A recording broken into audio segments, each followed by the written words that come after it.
The search is killing you. Not the absence of purpose, the search itself. The endless, exhausting, obsessive hunt for the thing you were supposed to be. You open a new tab at midnight. You take another personality test. You watch another video about people who quit their jobs and found their calling on a beach in Bali. And you feel, underneath all of it, a specific kind of dread. Not sadness, dread. The fear that everyone else received a letter you never got. A letter that said, "Here is what you are for." Look at what that belief has done to you. You have spent years waiting to feel called, waiting for clarity, waiting for the moment when the fog lifts and you finally know. And while you waited, you made yourself smaller. You called it being open. You called it exploring. But it was waiting, and nothing came, because nothing was ever going to come. Not because you're broken, not because you missed your window, but because the letter was never written. There is no cosmic mailbox. There is no author who drafted your role before you arrived. The universe did not sit down before your birth and decide that you were meant to paint, or lead, or heal, or build. The universe did not decide anything. It doesn't speak that language. This is the rock at the center of everything Albert Camus ever wrote. He called it the absurd, not absurdity in the comic sense, not the awkward joke, not the silly mistake. The absurd is something precise and devastating, the collision between your demand for meaning and the universe's total, indifferent silence. You scream the question. The world doesn't answer. That gap, that unbridgeable permanent gap, is the condition of your life. Most philosophies try to fill it. Religion says the letter exists. You just can't read it yet. Positive psychology says you create your own meaning, like arranging furniture. Even nihilism offers relief. Nothing matters, so stop worrying. Camus refuses all of it. He says, the gap is real, the silence is real, and you cannot escape it by pretending otherwise. Think about a man named David, 42 years old, successful by every external measure. He has the career, the family, the house. He coaches his daughter's soccer team on Saturdays. He is, by all appearances, fine. But every Sunday night, the dread arrives on schedule. He lies in bed staring at the ceiling and thinks, is this it? Is this what I was supposed to do? And the worst part isn't the question. The worst part is that he has been asking it for 20 years and cannot make it stop. David is not suffering from a lack of purpose. David is suffering from a lie he was told about what purpose is. He was told it was something given, revealed, discovered in the right moment, the right relationship, the right career. He was told that if he felt this void, it meant he hadn't found it yet. So he kept looking, and the looking became the wound. Here is what Camus understood that David doesn't. The void is not evidence that you're missing something. The void is the truth about the structure of reality. It is not a problem to be solved. It is the condition under which you must live. And once you stop trying to escape it, something dangerous becomes possible. Not comfort, not peace. Something harder and more honest than both. The question is not what is my purpose. The question is what do I do with a life that arrives without instructions? And the answer, Camus' answer, will cost you the most comfortable story you've ever told yourself.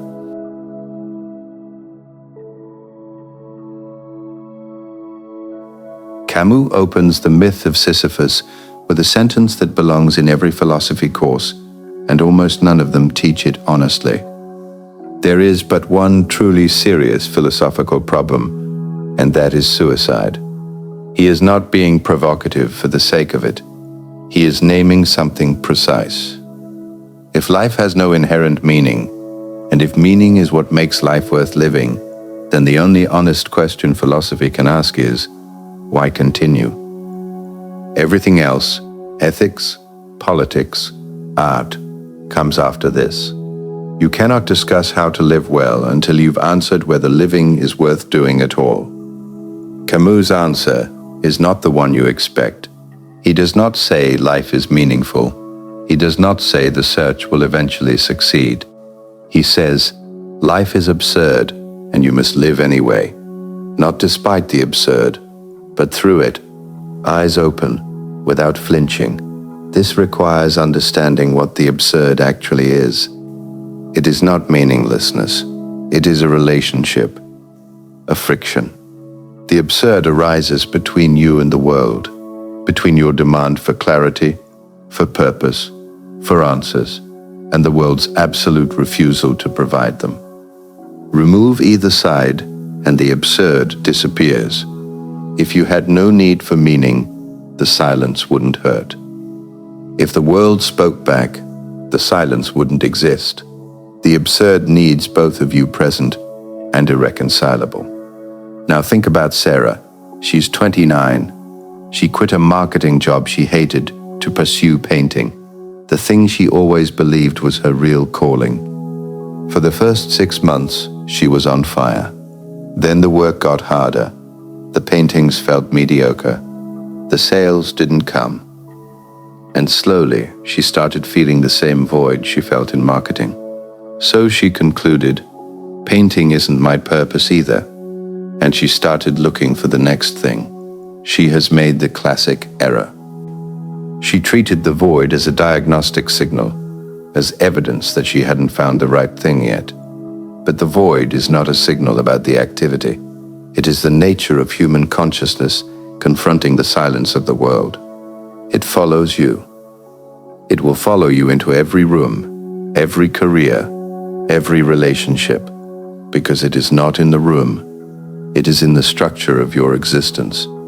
This is Camus' most important move, and it is ruthless. He calls the 3 most common responses to the absurd philosophical suicide. They all share one feature: they leap.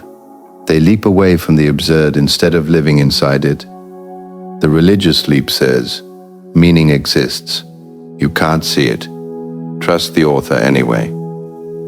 The existential leap, he was specifically arguing against Sartre and Kierkegaard here, says, create your own meaning, impose it, and believe in it hard enough that it fills the void. The nihilist leap says, abandon the demand for meaning entirely. Go cold. Stop needing. All 3 are escapes. All 3 are ways of refusing to hold both truths simultaneously, that you need meaning and that none was given. Imagine you are standing in front of a locked door. You have been told something essential is behind it. You need what's inside. You knock again. You knock for years. Silence.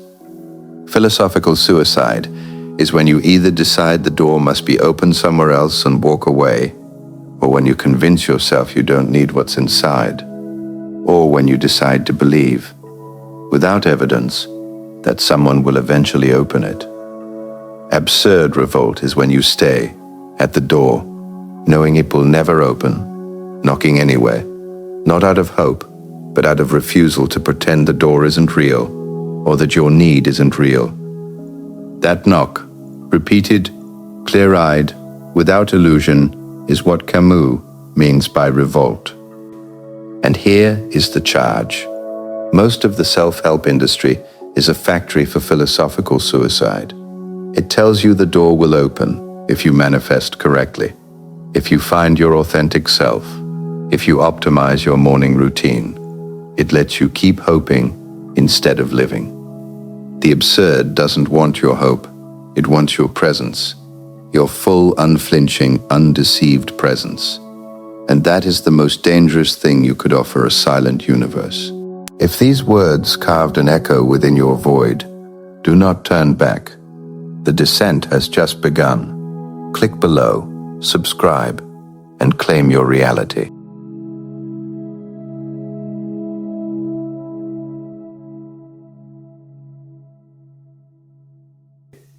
You arrived here with an assumption. Examine it. You believe that if you have not found your purpose, you have wasted time, that the years you spent searching, drifting, doubting, those were lost years. A detour from the life you were supposed to be building. You are waiting for the moment when it all clicks, when the narrative becomes coherent, when you can look back and say, that's what it was leading to. Camus destroys this assumption at the root. It doesn't lead to anything. There is no destination that retroactively justifies the journey. The idea that your life has a shape visible from above, a through line, a telos, a destination that was waiting for you at the end, is precisely the comfortable lie the absurd exposes. Return to the locked door. In part 1, the door was the universe's refusal to answer. Now look at it differently. The door is also your belief that the answer exists somewhere, that if you just knock on enough doors, the right one will open. And the devastation Camus wants you to feel is this. You have been walking through a hallway of locked doors, calling it a search for purpose, but every door leads to another hallway. The building has no exit into meaning. That is the architecture. That is the truth about the structure you are living inside. This is not despair. This is clarity. Because here is the move that changes everything. Camus does not say, since nothing means anything, everything is equally valid. That is nihilism, and he explicitly refuses it. He says, since nothing means anything from the outside, what you choose to do inside carries a different kind of weight, not the weight of cosmic justification, the weight of your own full, committed, undeceived presence. He gives us Sisyphus. The gods condemned Sisyphus to roll a boulder up a mountain for eternity. Each time it nears the top, it falls. He descends. He pushes again, forever. No summit, no end, no reward. By every measure of meaningless destination, this is pure torture. Camus ends with this. One must imagine Sisyphus happy, not resigned, not numb, not performing happiness, actually happy. How? Because Sisyphus is not waiting for the boulder to stay at the top. He knows it won't. He is not hoping for a different outcome. He knows there is none. His revolt is in the pushing. His freedom is in the clarity. He is not deceived about what his life is. Most people are. Think about Marcus, not ancient, modern 47. He spent 3 years in a career counselor's office, trying to find his purpose. He meditated. He journaled. He read books that promised to reveal his authentic self. And at the end of 3 years, he was more confused than when he started, because he had accumulated more language for the search, without once questioning whether the thing he was searching for existed. Sisyphus would look at Marcus and see the real tragedy. Not that Marcus didn't find his purpose, that Marcus believed finding was the point. The darkest implication of Camus' philosophy is this. Purpose is not a discovery. It is not a destination. It is not an answer you receive. It is something you build, in the present, through action, without guarantee, without the comfort of believing it will last or matter cosmically. You build it the way Sisyphus pushes, knowing the boulder falls, pushing anyway, owning the push so completely that the push becomes who you are. And when you understand that, something breaks open. Not hope, something better than hope.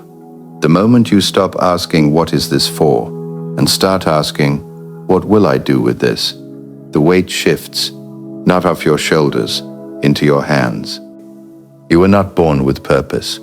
You were born capable of building it, and the building, ugly, uncertain, absurd, is the only honest way to live. Now, the question is how.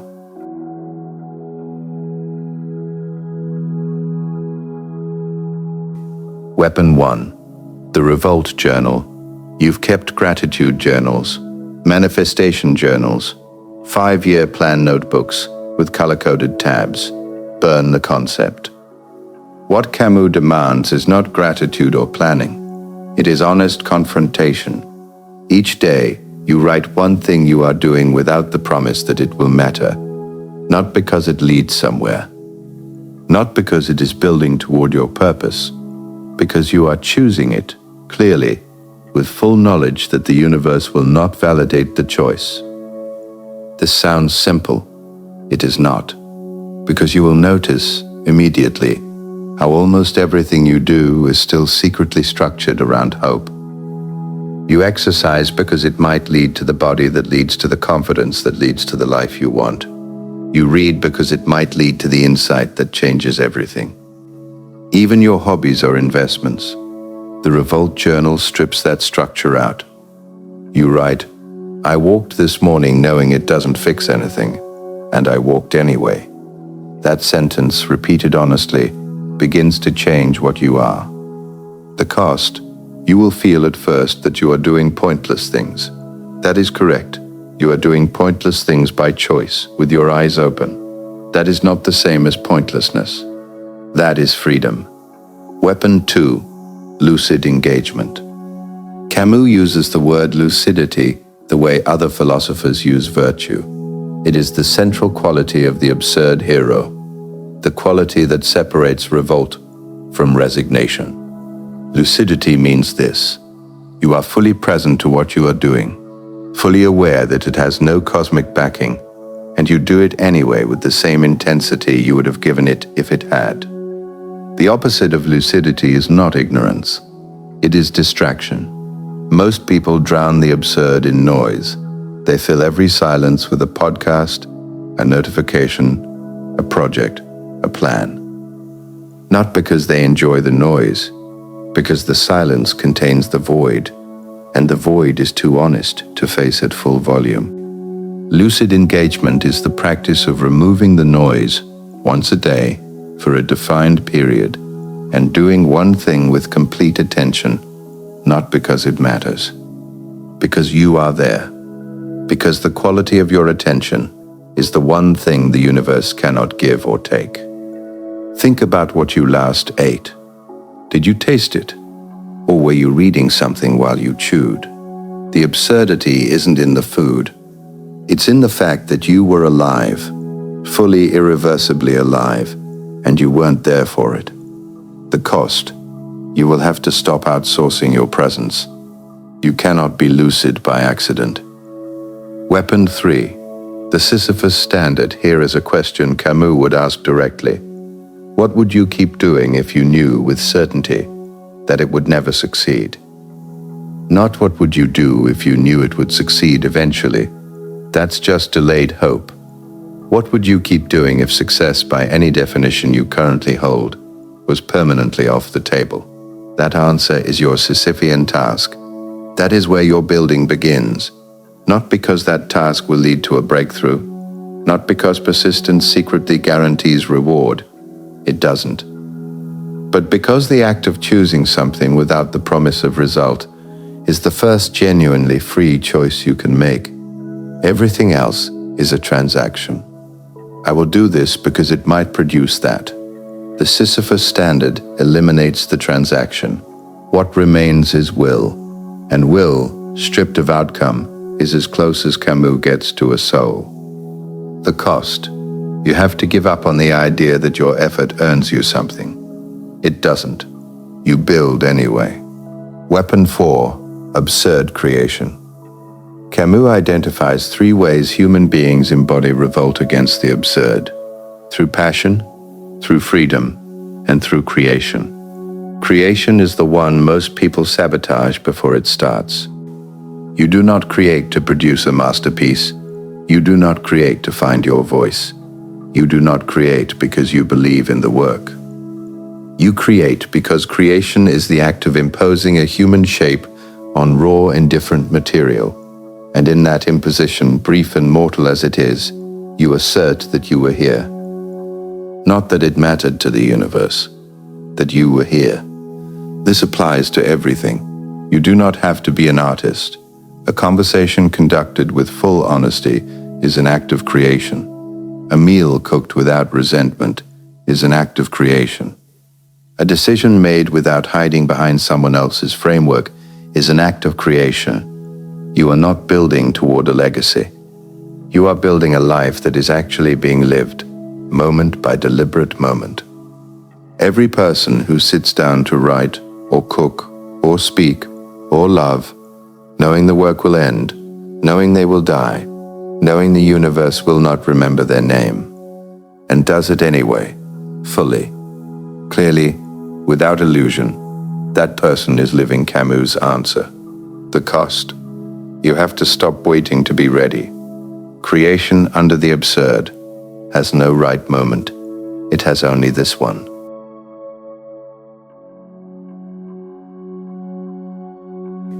Come back to the beginning. The search is killing you. That was the wound. And now you know why. Not because you are bad at searching. Because searching for something that doesn't exist is the only way to guarantee you never build the thing that could. There is a moment, not a theory, a specific moment, where this becomes real. Imagine you are sitting at your desk on a Wednesday afternoon. Nothing extraordinary. No epiphany on the horizon. You have a task in front of you.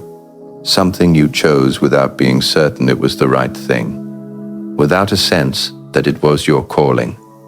Without the feeling that the universe aligned to put it there. You chose it the way Sisyphus descends the mountain, knowing the terms, refusing to pretend otherwise. And you do it. Not because it will change your life. Not because someone will see it and finally recognize who you are. Not because it is a step toward the person you are supposed to become. You do it because you are here, because you are choosing. Because the lucid, undeceived act of building something, anything, in the full knowledge of the absurd, is the only response that doesn't require you to lie to yourself first. You do not feel purpose descend from above. You feel something different. Quieter and less photogenic than the movies promised. The sensation of being actually present in your own life, instead of waiting in the lobby for the real one to start. Return to the locked door. You are not knocking anymore. You are not standing in the hallway. You looked at the door. You understood it was never going to open. And you turned around and started building something in the hallway itself. Not because the hallway is enough. Because the hallway is all there is, and you are done pretending otherwise. And that honesty has weight, and that weight is yours. That is the resolution Camus offers. Not comfort, not answers, not the click of the lock finally turning. The building, the deliberate, daily, Sisyphean building. David is still in his house, still has the same career, the same family, the same Saturday soccer games. But something is different. He stopped asking whether it was supposed to be this.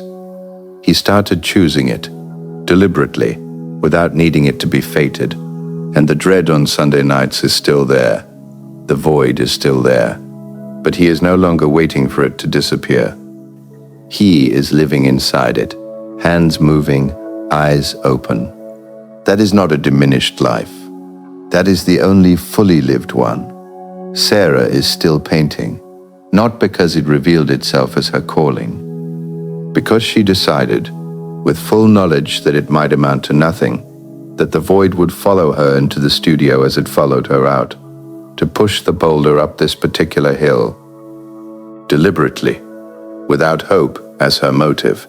The work is the same. She is different inside it. Camus' final line in the myth of Sisyphus does not give you peace. It gives you something sharper. It gives you permission to stop waiting and start building. In the full, unblinking awareness that the universe did not ask you to, will not reward you for it, and will not remember you when you are gone. One must imagine Sisyphus happy. The boulder falls. You descend. You push again.